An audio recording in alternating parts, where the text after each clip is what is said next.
नमस्कार मित्रों, जैसा कि आपको मालूम हो लोकसभा चुनाव का आगाज हो चुका है। कार्यकर्ता अपनी अपनी तैयारी में लगे हुए हैं। उसी संदर्भ में हमारे साथ भाजपा के बड़े नेता विपुल त्रिपाठी जी हैं, आदित्य गुप्ता जी हैं और विष्णु जायसवाल जी हैं। आप सबका हार्दिक स्वागत अभिनंदन है। सबसे पहले मैं प्रश्न पूछूंगा विपुल जी से कि भाजपा बार बार कर रही है कि भाजपा 400 पार क्यों 399 नहीं कर रही है, 401 क्यों नहीं कर रही है? देखिए, आपने 2014 के पहले देखा था कि उत्तर प्रदेश और पूरे देश में क्या माहौल था। सड़क पे हत्या, रेल में हत्या, रेल के बाहर हत्या, हत्यारों से घिरी हुई सरकार थी पूरे प्रदेश में और केंद्र में। आपने वो माहौल देखा था। जब एक व्यापारी दुकान खोलता था तो वो देखता था, सोचता था कि ये व्यापारी है या खरीदने वाला या कोई गुंडा मवाली है, वो सोचता था। और आज आप प्रदेश को देखिए, आज जिस रामराज की कल्पना हम लोगों ने किया था, आज हम लोग उस पर अग्रसर हैं।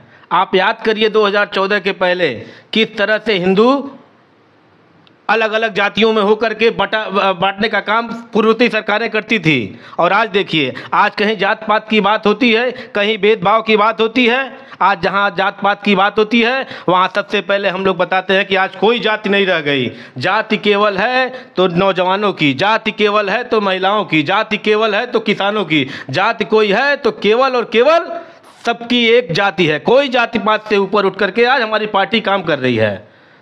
और सही विपुल जी ऐसा कह रहे हैं कि भारतीय जनता पार्टी मतलब समाज में एकता रहेगी, समाज में उपद्रव आतंकवाद नहीं रहेगा। विकास के मुद्दे पे आप बोले ही नहीं।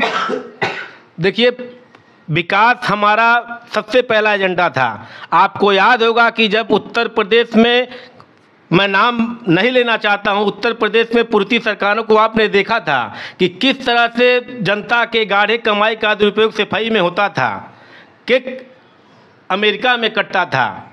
आप देखते थे कि किस तरह से मुजरा और डांस होता था। जब से पूज्य महाराज जी उत्तर प्रदेश की बागडोर संभाले हैं, आप देखिए कि गोरखपुर सबसे अंतिम समय में गोरखपुर का विकास हो रहा है। पहले उन्होंने सड़कों का जाल बिछाया, 4 लेन बनाया, सड़कों को, चौराहों को सुसज्जित किया, और आज उसके बाद सबसे अंत में गोरखपुर को वो चौमुखी विकास गोरखपुर का कर रहे हैं। कहाँ विकास नहीं हो रहा है? कोई ऐसा क्षेत्र नहीं जो विकास से वंचित हो।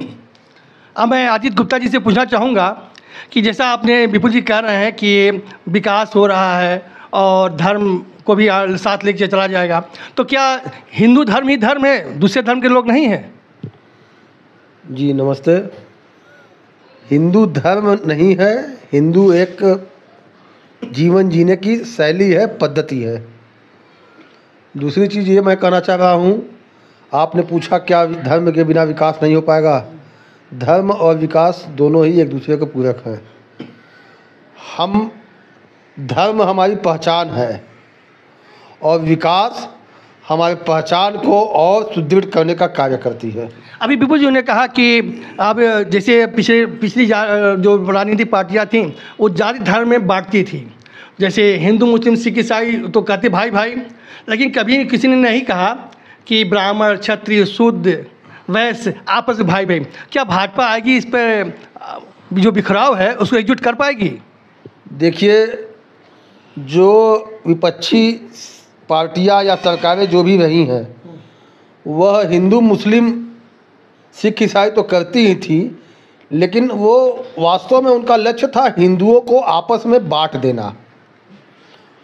हिंदुओं को वो विभिन्न जातियों में विभक्त करते थे ताकि हिंदू समाज टूटे और वह उसका लाभ ले सके।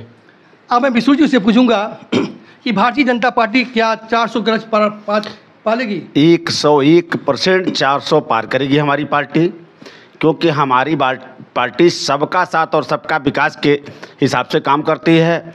चाहे वो प्रधानमंत्री आवास हो, अगर एक हिंदू को मिल रहा है तो एक मुस्लिम को भी मिल रहा है। जो भी सुविधाएं, राशन कार्ड हुई, विद्यालय हुआ, आवास हुआ, सारी सुविधाएं एक बराबर दी जा रही है। इस बार हिंदुस्तान की सारी जनता एकजुट होकर भारतीय जनता पार्टी की सरकार बनाएगी, क्योंकि विकास के लिए हम लोगों ने जी तोड़ काम किया है और भारतीय जनता पार्टी के सारे पदाधिकारी, सारे कार्यकर्ता जनता के साथ सामंजस्य बना के एकजुट रहे हैं। धन्यवाद।